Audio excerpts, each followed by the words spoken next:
T'es-tu déjà arrêté pour réfléchir aux différentes voix qui résonnent dans ton esprit? Celles qui te mettent souvent face à un dilemme, oscillant entre oui et non?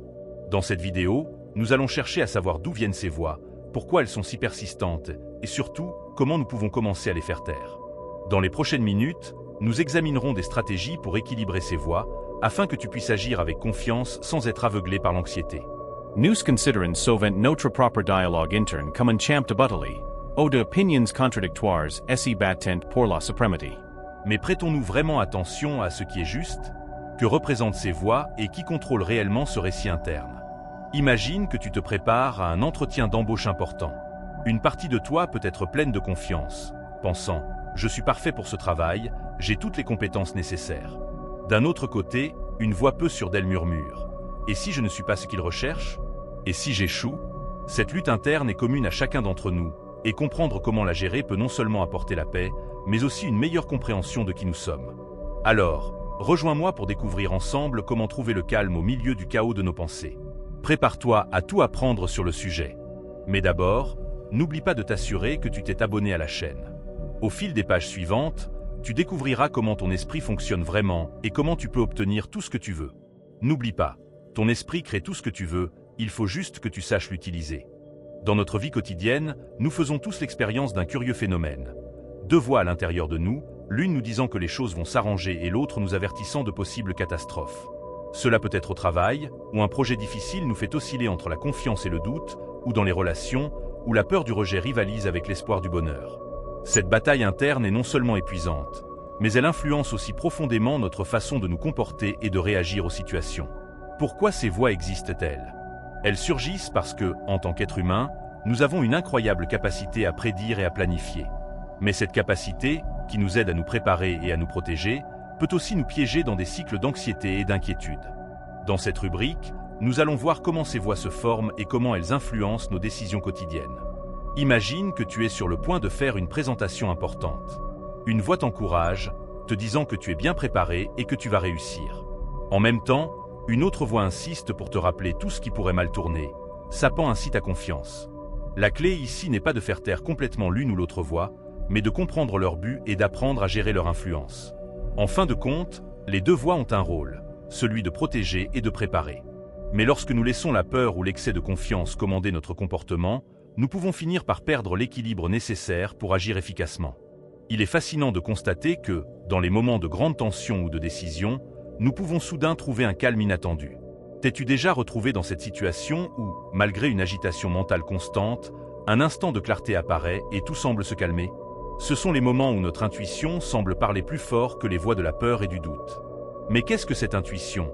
Et comment distinguer cette voix tranquille des autres voix plus fortes qui dominent souvent notre pensée? L'intuition est ce sentiment viscéral qui sent le bon chemin, même sans raisonnement logique clair. Contrairement à la peur ou à l'anxiété, qui sont des réactions à d'éventuels futurs négatifs, l'intuition est une compréhension profonde qui émerge de nos connaissances accumulées et de nos expériences passées. Utilisons un exemple pratique pour illustrer cela. Imagine que tu envisages de changer de carrière. Les voix de l'incertitude peuvent faire surgir une liste interminable d'inquiétudes. Et si j'échoue? Et si je n'aime pas ce nouveau travail? Et si je le regrette? Cependant, dans un moment de calme, une voix intérieure peut simplement dire « Ça y est, le moment est venu ». Cette voix ne crie pas, elle n'insiste pas. Elle sait tout simplement. La clé pour accéder à cette clarté est d'apprendre à créer des espaces de silence entre le bruit constant de nos pensées contradictoires. La méditation, la pleine conscience et même des activités comme la marche dans la nature peuvent aider à calmer l'esprit et à renforcer notre capacité à écouter l'intuition. En développant une pratique régulière de tranquillon de l'esprit, tu constateras que l'intuition devient un guide plus présent et plus accessible dans ta vie. Nous pensons souvent qu'il faut écouter l'une des voix de notre esprit pour prendre des décisions. Mais si une approche complètement différente s'offrait à nous, et si, au lieu de choisir entre oui et non, nous pouvions accéder à un niveau de conscience qui observe les deux voix sans s'impliquer? Cette conscience dont je parle n'est pas une voix. C'est un observateur silencieux, une présence qui remarque simplement ce qui se passe. Imagine que tu regardes un film. Les scènes se déroulent, les personnages interagissent, mais toi, en tant que spectateur, tu n'es pas impliqué dans les luttes ou les triomphes des personnages. Tu te contentes d'observer. De la même façon, nous pouvons apprendre à observer nos propres pensées et émotions. Cette capacité à devenir un observateur nous offre une incroyable liberté. Au lieu de nous laisser entraîner par chaque pensée ou émotion, nous pouvons reconnaître que nous sommes la conscience qui est consciente de ces voix. Pensons à une situation courante. Tu reçois un courriel du travail qui t'apporte une nouvelle inattendue. Une partie de toi pourrait vouloir réagir immédiatement avec inquiétude ou frustration, tandis qu'une autre partie pourrait essayer d'ignorer ses émotions. Mais si tu te places en tant qu'observateur, tu peux remarquer les deux réactions sans te laisser emporter. Développer cette perspective d'observateur n'est pas seulement utile, c'est transformateur. Elle nous permet de vivre avec moins de stress et plus de paix, parce que nous ne réagissons pas constamment à chaque pensée ou sentiment. Elle améliore également notre capacité à prendre des décisions, car nous sommes moins susceptibles d'être influencés par des impulsions momentanées ou des peurs irrationnelles. Adopter cette position d'observation ne signifie pas que tu deviennes indifférent ou détaché des situations de la vie. Au contraire, cette prise de conscience apporte une compréhension plus profonde de tes émotions et de tes pensées, ce qui te permet d'agir avec plus de sagesse et de compassion. En t'exerçant à être l'observateur, tu découvriras que tu peux relever les défis avec plus de sérénité et réagir aux situations avec une clarté qui te semblait auparavant inaccessible. Es-tu prêt à voir comment cela peut s'appliquer encore plus directement à ta vie? Si tu trouves cette vidéo utile ou intéressante, n'hésite pas à la partager avec tes amis et ta famille. Chaque pensée que nous avons est comme une petite entité qui cherche à attirer notre attention. Ces entités ne sont pas seulement bruyantes, elles sont insistantes et peuvent devenir dominantes dans notre esprit. Mais le fait de réaliser que ces voix sont en réalité des formations temporaires d'énergie peut changer complètement la façon dont nous interagissons avec elles. Imagine un instant que tu prépares un événement important. Une voix peut être enthousiaste, prédisant un grand succès et une expérience mémorable, tandis qu'une autre peut être anxieuse, se concentrant sur tout ce qui pourrait mal tourner. Ces voix rivalisent pour attirer ton attention, chacune essayant de te convaincre de son point de vue. Cependant, en reconnaissant que ces voix ne sont que des pensées passagères sans substance fixe, tu peux commencer à t'en détacher. Voyons comment ce détachement peut être mis en pratique dans ta vie quotidienne. Lorsque tu es confronté à des décisions ou à des moments de stress, au lieu de t'engager immédiatement dans chaque pensée, demande-toi: est-ce vraiment vrai? Cette pensée me sert-elle? En posant ces questions, tu commences à voir les voix pour ce qu'elles sont vraiment, des options temporaires et non des vérités absolues. Ce processus ne consiste pas à réprimer ou à ignorer tes voix intérieures, mais à comprendre leur rôle. Elles sont comme des conseillers qui offrent différentes perspectives. C'est à toi de décider quel conseil suivre, en te basant sur une compréhension plus profonde et plus calme de la situation. Ce genre de discernement te permet de prendre des décisions avec moins d'anxiété et plus de confiance. Développer cette capacité à ne pas s'identifier à chaque pensée renforce également l'idée que tu es plus que tes voix intérieures. Tu es la conscience qui perçoit ces voix. Cette compréhension transforme ta façon de vivre, te permettant de faire face aux défis avec une nouvelle perspective, moins réactive et plus équilibrée. Ce changement de perspective est crucial pour la pratique de la présence consciente. Il permet non seulement de réduire le stress, mais aussi d'élargir ta capacité à profiter de la vie, libérer des liens des pensées contradictoires. Lorsque nous commençons à percevoir nos pensées comme de simples voix dans notre esprit, un nouveau niveau de liberté s'ouvre à nous. Ces voix, qui nous semblent souvent si impérieuses et urgentes, n'ont en fait pas le pouvoir de déterminer nos actions, sauf si nous choisissons de leur accorder ce pouvoir. Pense à un moment de ta vie où tu t'es senti paralysé par l'indécision, peut-être au moment de choisir entre deux opportunités de carrière ou de décider de déménager dans une nouvelle ville. Les voix dans ta tête ont avancé d'innombrables arguments pour et contre, chacun peignant une image différente de l'avenir. Mais en fin de compte, ces voix n'en savent pas plus que toi sur l'avenir. Ce sont des conjectures basées sur des peurs, des espoirs et des expériences passées. Reconnaître cela peut être incroyablement libérateur.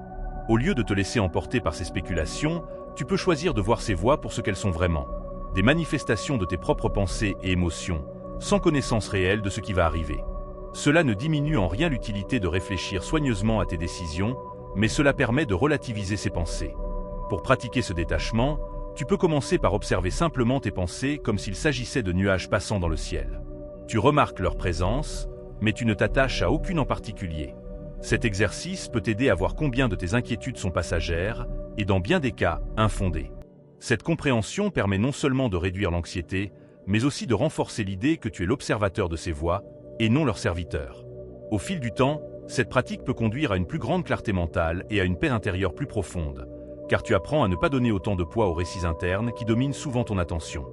La question « qui suis-je » peut sembler simple, mais elle est profondément significative lorsque nous considérons la nature des voix intérieures et la conscience qui les observe.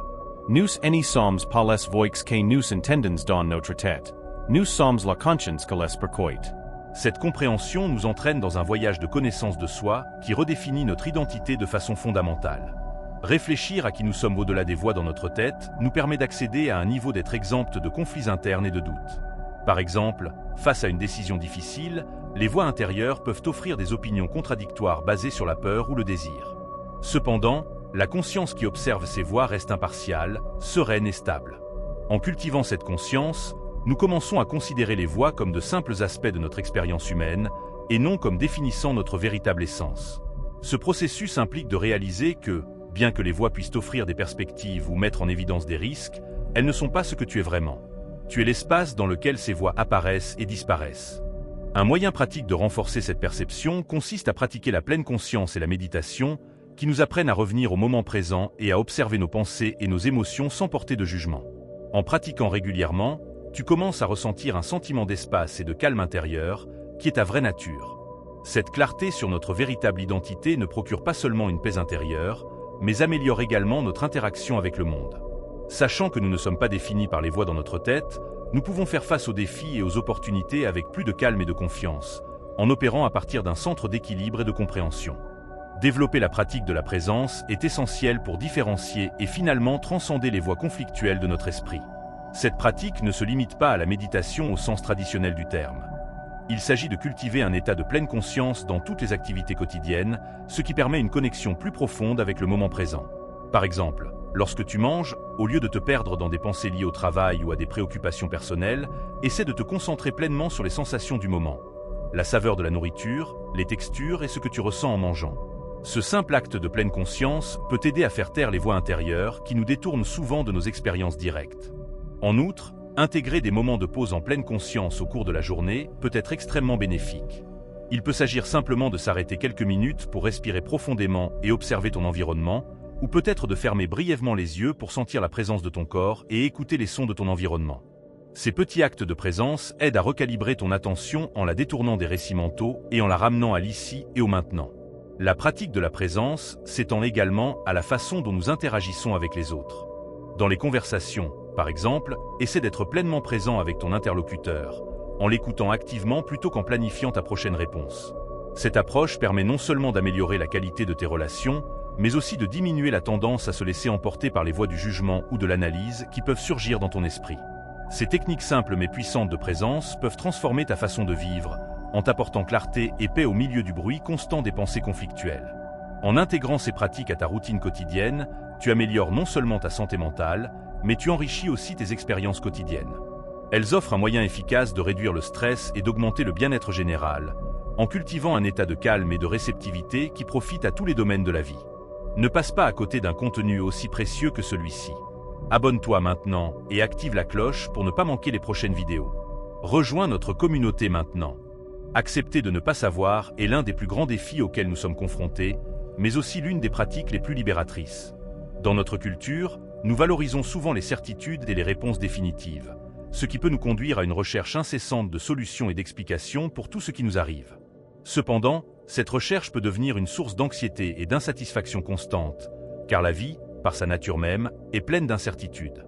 En acceptant de ne pas savoir, nous n'adoptons pas une attitude d'ignorance, mais reconnaissons plutôt que la vie est un flux continu de changements et que notre contrôle sur l'avenir est limité. Cela ne signifie pas que nous devons cesser de faire des projets ou de chercher à nous améliorer, mais que nous pouvons aborder notre vie avec un esprit ouvert et flexible, prêt à s'adapter à l'évolution des circonstances. Par exemple, lorsque nous sommes confrontés à une décision importante, qu'il s'agisse de choisir une carrière ou de s'engager dans une relation, des voix intérieures peuvent surgir et offrir toutes sortes de prédictions et de conseils. Plutôt que d'essayer de faire taire ces voix ou de forcer une réponse claire, nous pouvons simplement observer ces pensées et reconnaître qu'elles ne sont que des possibilités, pas des certitudes. Cela nous permet de prendre des décisions avec un esprit plus calme et plus centré, conscient que tout choix comporte à la fois des risques et des opportunités. Cette approche nous aide à vivre dans le présent sans le poids excessif des inquiétudes concernant l'avenir. Elle nous encourage à apprécier le voyage plutôt que la destination, à tirer des leçons de chaque expérience plutôt que de juger chaque étape comme bonne ou mauvaise. Cet état d'esprit permet non seulement de réduire l'anxiété, mais aussi de nous rendre plus résilients et adaptables aux changements de la vie. Cultiver l'acceptation de ne pas savoir est également un exercice d'humilité et de confiance. C'est reconnaître que, malgré tous nos efforts, nous n'avons pas toutes les réponses, et ce n'est pas grave. Cela nous apprend à avoir davantage confiance en notre capacité à faire face à l'inconnu et à trouver la paix même lorsque les réponses ne sont pas claires. Après tout, les leçons les plus précieuses ne viennent souvent pas des réponses que nous trouvons, mais des questions que nous apprenons à poser. En approfondissant notre pratique de la présence et en apprenant à accepter de ne pas savoir, nous commençons à faire l'expérience d'un état au-delà de la pensée ordinaire. Cet état n'est pas une absence de pensée, mais une expansion de la conscience où les pensées ont moins d'influence sur nos émotions et nos décisions. C'est une conscience qui perçoit les pensées comme des parties d'un ensemble plus vaste, sans être dominée par elles. Dans cet état d'expansion, nous réalisons que beaucoup des préoccupations qui occupent notre esprit sont transitoires et souvent moins importantes qu'il n'y paraît. Cela nous permet de réagir aux situations avec plus de sérénité et de perspicacité, car nous ne sommes plus prisonniers de réactions automatiques motivées par la peur ou le désir. Au lieu de cela, nous agissons à partir d'une compréhension plus profonde de ce qui est nécessaire dans l'instant. Prenons l'exemple du lieu de travail, où les défis peuvent souvent entraîner un tourbillon de pensées et d'émotions. Dans ce nouvel état de conscience, au lieu de réagir immédiatement à un courriel difficile ou à un commentaire négatif, nous pouvons faire une pause et évaluer calmement la situation. Cette pause permet à la réponse d'émerger d'un lieu d'équilibre, plutôt que d'être une réaction hâtive que nous pourrions regretter. Ce processus nous aide également à cultiver des relations plus profondes et plus authentiques, tant sur le plan personnel que professionnel. En interagissant avec les autres sans l'interférence constante des voix intérieures qui jugent, comparent ou rivalisent, nous sommes plus ouverts à l'écoute et à la compréhension de l'autre. Cela enrichit non seulement nos interactions, mais renforce également nos liens avec nos amis, notre famille et nos collègues. La vie au-delà des pensées excessives est plus riche et plus connectée, libérée des restrictions que nos récits mentaux imposent souvent. En faisant l'expérience de cet état, non seulement nous affrontons le quotidien avec plus de confiance, mais nous ressentons également une plus grande paix et un plus grand contentement. La capacité d'être présent, vraiment présent, transforme non seulement la façon dont nous voyons le monde, mais aussi la façon dont nous y vivons. Tout au long de cette vidéo, nous avons exploré la façon dont les voix intérieures influencent notre perception de nous-mêmes et du monde qui nous entoure. Nous avons appris que nous ne sommes pas ces voix, mais la conscience qui les observe. Cette compréhension fondamentale peut modifier considérablement notre expérience de la vie, en nous faisant passer d'un état de réaction constante à un état d'observation et de réponse consciente. En réfléchissant aux leçons discutées, il est important de reconnaître que le voyage pour faire taire les voix intérieures ne consiste pas à éliminer la pensée ou à supprimer des parties de ce que nous sommes. Au contraire, il s'agit de clarifier l'origine de ces voix et d'apprendre à ne pas s'identifier complètement à elles. Cela nous permet d'agir non pas à partir d'impulsions automatiques, mais à partir d'un choix conscient. Imagine ce que serait ta vie si tu pouvais voir chaque défi non pas comme un obstacle insurmontable, mais comme une occasion de pratiquer cette présence et cette conscience. Chaque interaction difficile, chaque décision stressante, devient une chance d'exercer la capacité de rester centré et de réagir à partir d'un lieu de calme intérieur. Ce changement de perspective n'est pas seulement théorique. Il a des implications pratiques qui peuvent améliorer ta santé mentale, tes relations et ton efficacité dans tous les domaines de la vie. En choisissant de pratiquer la présence et en développant la capacité d'observer tes voix intérieures sans jugement, tu peux trouver une nouvelle façon de vivre, plus libre et plus authentique. Pour conclure, cette vidéo ne se limite pas à des théories ou à des concepts abstraits. C'est une invitation à faire l'expérience d'une transformation personnelle. C'est une proposition pour que tu commences à marcher sur un chemin qui mène à une plus grande liberté personnelle et à une vie plus pleine et plus consciente. Maintenant que nous avons exploré en profondeur la nature des voix intérieures et la conscience que nous sommes vraiment, nous sommes arrivés à la fin de cette vidéo. J'espère sincèrement que ce contenu ne t'a pas seulement apporté de nouvelles informations, mais qu'il t'a aussi inspiré à réfléchir et peut-être à changer la façon dont tu interagis avec tes propres pensées et émotions. La prise de conscience que nous sommes des observateurs de notre esprit, et pas seulement soumis à lui, ouvre un nouvel horizon de liberté personnelle et de paix intérieure. Cette vidéo n'est que le début d'un voyage transformateur.